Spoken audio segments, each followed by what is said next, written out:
საშიში ვირუსების შექმნა ხელოვნური ინტელექტის დახმარებით. მთავარი საფრთხე ისაა, რომ ამისთვის ერთი განრისხებული შეშლილი ადამიანით საკმარისია.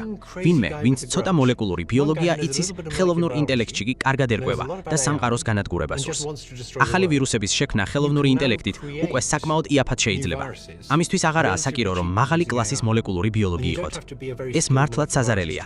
მაგალითად, შესაძლოა რომელიმე პატარა სექტამაც კი შეძლოს ამის გაკეთება. ასეთ ჯგუფს რამდენიმე მილიონი დოლარის მოძიება და ამ ფულით ვირუსების მთელი პარტიის შექმნა შეუძლია. თუმცა რა ხდება მაშინ, როცა საქმეში სხვა ქვეყნების სახელმწიფო პროგრამები ერთვება? ბევრს საუბრობენ კოვიდზე, უხანის ლაბორატორიასა და ვირუსების თვისებების გაძლიერებაზე. ასე რომ ჩინეთში, რუსეთში ან ირანში ხელისუფლებამ შესაძლოა მეცნიერთა მცირე ჯგუფი დააფინანსოს ვირუსის გამოსაყვანად. ფიქრობ, ამის გაკეთება შეუძლიათ. თუმცა მათ საპასუხო დარტყმის შეეშინდებათ, იმის რომ სხვა ქვეყნებიც იმავეთი უპასუხებენ. იმედია ეს შეეჩერებთ.